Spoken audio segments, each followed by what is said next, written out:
Now, Mr. M. Night Shyamalan hasn't had the most consistent track record. I can't say I've seen all his films because I just wish to keep my sanity. But you know, from what I have seen, it really hasn't been all that bad. The Sixth Sense, masterpiece. Signs, incredible. Unbreakable, very good. Split, pretty solid. Glass, pretty mid.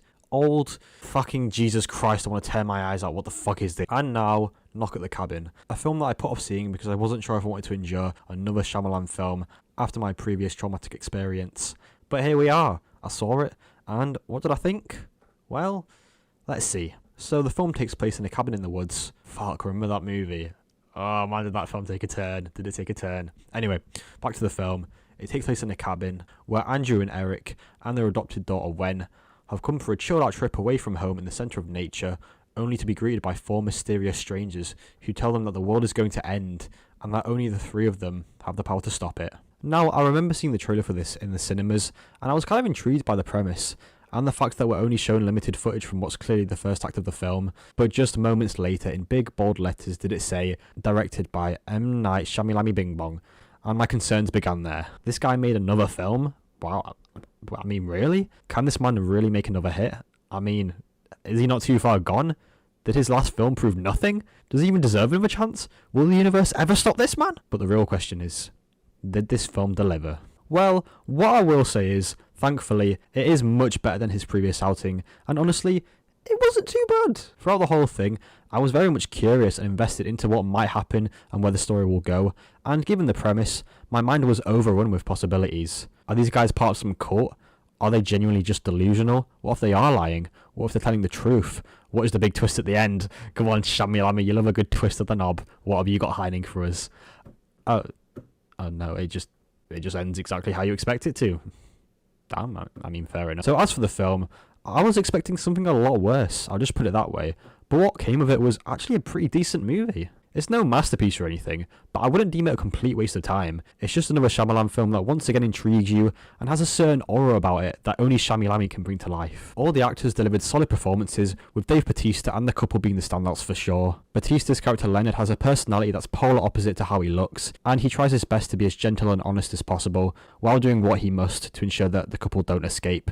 And yeah, he just nails it in the role. He clearly hates to be the one to break the news. As to him, it doesn't really make any sense either to what's going on, and he tries his best to make the three of them feel comfortable and accepting of the situation.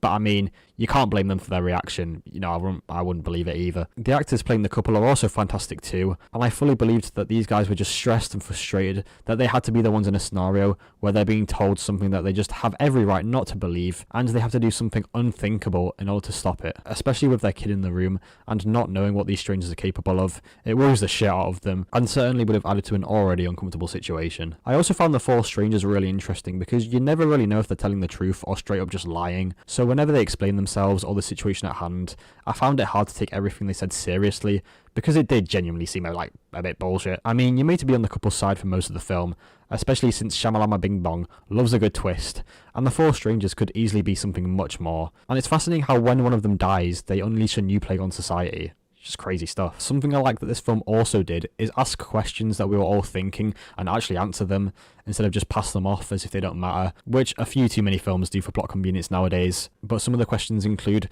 where's any proof that they're telling the truth? Well, it's on the news. How did they all meet and who are they?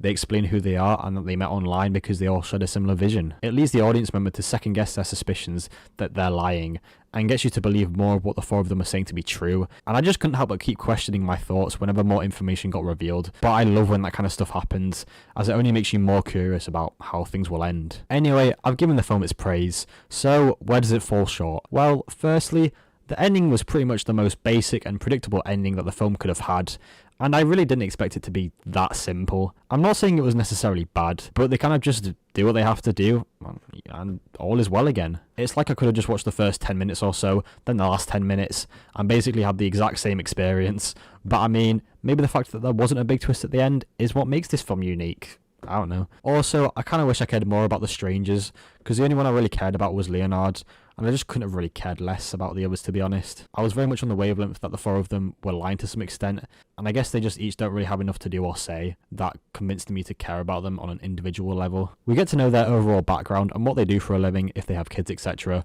but it's just never enough to get me on board with keeping these guys alive.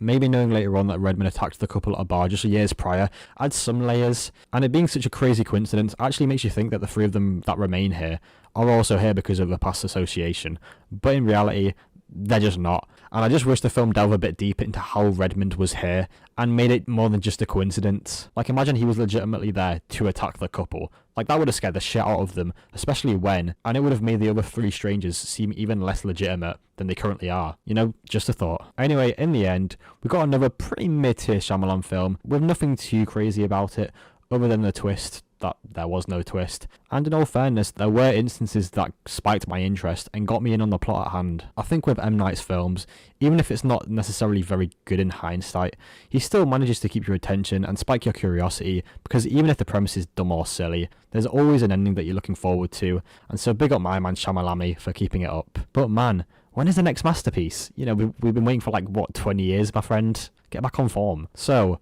that was my review of Knock at the Cabin. Let me know your thoughts if you saw it. If you didn't, go watch it if you want. Don't really, I spoiled it, but whatever. And yeah, like, subscribe, do all that jazz if you want. And I'll see you next time around. Bye.